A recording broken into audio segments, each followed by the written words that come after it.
What this whole system is leading towards, folks, is complete digital control of everybody and a merging of human beings with AI. And when you look at Elon Musk and some of the stuff he's been putting out, he's saying that it is necessary for us to merge with AI. It's going to be the only way to save us against AI completely taking over. And he's saying this needs to be done through a neural net. And listen to this. So I think if we can effectively merge with AI by improving that the neural link between your cortex and your digital extension of yourself, which already, like I said, already exists, just has a bandwidth issue, and then effectively you become an AI human symbiote, and if that then is widespread with anyone who wants it can have it, then we solve the control problem as well. We don't have to worry about some sort of evil dictator AI, because kind of we are the AI collectively. It already exists, just has a bandwidth issue. Pay close attention to what he said there. What he said was that this interface already exists. It's just that they have to improve the bandwidth. They have bandwidth problems. So how might these bandwidth problems be improved? Starlink is a form of space-based internet service. The aim of the service will be cheap global internet coverage with 5G service without need for extensive infrastructure or expensive contracts to keep customers locked in for years. Phase 1 of the Starlink constellation consists of 1,600 satellites arranged into 32 orbital planes with 50 satellites in each plane.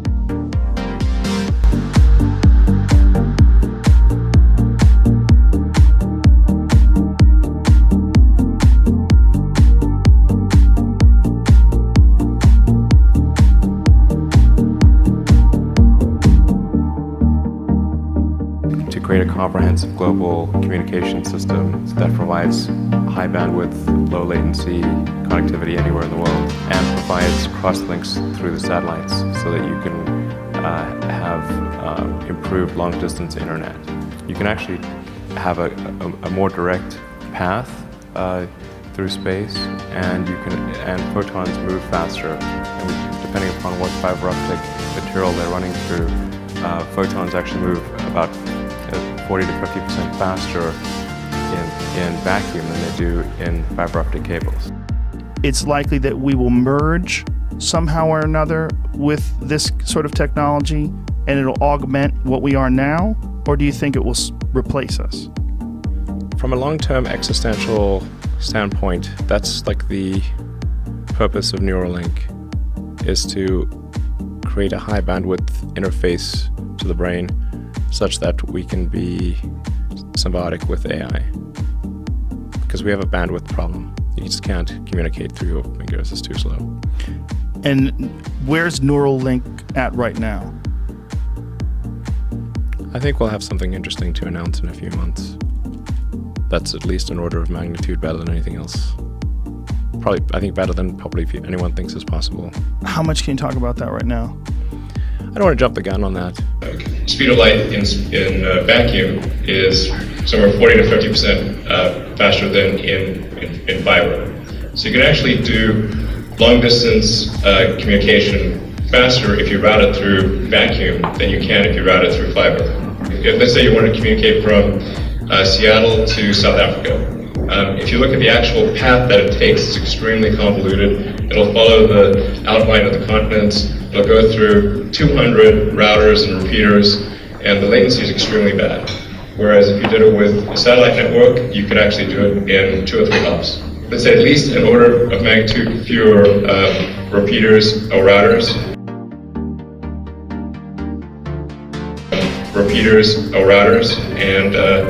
And then going through space at 50% faster speed of light. You're currently in a symbiotic relationship. Your cortex and limbic system are in a symbiotic relationship. And generally people like their cortex and they like their limbic system. I haven't met anyone who wants to delete their limbic system or delete their cortex. Everybody seems to like both.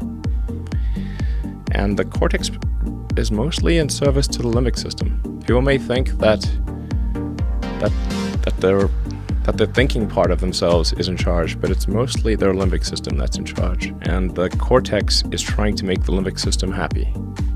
That's what most of that computing power is oriented towards. How can I make the limbic system happy? That's what it's trying to do. Now, if we can have a third layer, which is the AI extension of yourself, that is also symbiotic. And there's enough bandwidth between the cortex and the AI extension of yourself such that the AI doesn't de facto separate, then that could be a problem. So the focus is going to be on creating a global communication system. This is quite an ambitious effort. So we're really talking about something which is, it's in the long term, it would be like rebuilding the internet in space. And the goal will be to have a majority of long-distance internet traffic go over this network, and about 10% of local consumer and business traffic. It's just that the data rate, the rate at which, or the communication rate between you and the cybernetic extension of yourself is slow. It's very slow. And that is like a tiny straw of information flow between your biological self and your digital self. And we need to make that tiny straw like a giant river. Huge, high bandwidth interface. It's an interface problem. Data rate problem. If you solve the data rate problem, then I think we can hang on to human-machine symbiosis through the long term. So I think it's something that definitely needs to be done, and it's a really difficult technical problem to solve. And at the same time, we also make sure we don't create Skynet. Ironically, the server room at SpaceX jokingly was called Skynet. If there's some AI apocalypse, it's going to come from some collection of sort of vast server farms, terrestrially based, not via the space-based communication system. I did think about that. Anyway, so I think this is sort of like a fundamentally good thing to do. Properly designed to give people gigabit level access, kind of 20, 30 millisecond latency everywhere on Earth. That would be pretty great. And then that same system we could leverage to put it into a constellation on Mars, because Mars is going to need a global communication system too. And there's no fiber optics or wires or anything on Mars. So we're definitely going to need that. We're going to need high bandwidth communications between Earth and Mars. So I think a lot of what we do in developing an Earth-based communication system can be leveraged for Mars as well. Well, most people don't realize they are already a cyborg. The satellites we have in mind are going to be quite sophisticated, and there'd be sort of a smallish satellite, but with a big satellite's capability. By smallish, I mean in the few hundred kilogram range. Well, it can't be free because then, we're out of business. I mean, this would cost a lot to build. I mean, ultimately, over time, to build a full version of the system, we're talking about something that would, be $10 or $15 billion to create, maybe more. And this is intended to generate a significant amount of revenue and help fund a city on Mars. So this is, looking in the long term and say what's needed to create a city on Mars. Well, one thing's for sure, a lot of money. So we need things that will generate a lot of money. Spectrum that is omnidirectional and wall penetrating, that spectrum is extremely rare and limited. Spectrum that is not wall penetrating and that is very directional is not rare. It's sort of the difference between kind of a laser beam and a floodlight. You can have lots of laser beams, in the limit that would be sort of a real tight beam communication. there's high scarcity for cellular bandwidth. There is not high scarcity for space-to-Earth bandwidth. Iridium satellites, which was a sort of a mere 70, we're talking more than order of magnitude larger volume. I mean, there may be some similarities to the way that the Iridium network was done, but in terms of the production, the way it's produced, it's going to be closer to the way that a car is produced or consumer electronics. So we take things even a step further, and if a satellite didn't work, you just basically take it out of the constellation and deorbit it. An analogy might be between, say, mainframes and PCs. So if you want to have a big data center serving millions of people, it's way better to have an array of cheap PCs than it is to have a few mainframes. And that's basically how all of the internet is served is with millions of PCs on racks instead of mainframes.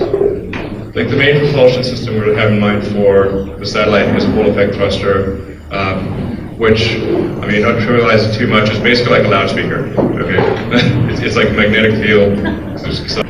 I think it's important to assume that terrestrial networks will get much better over time.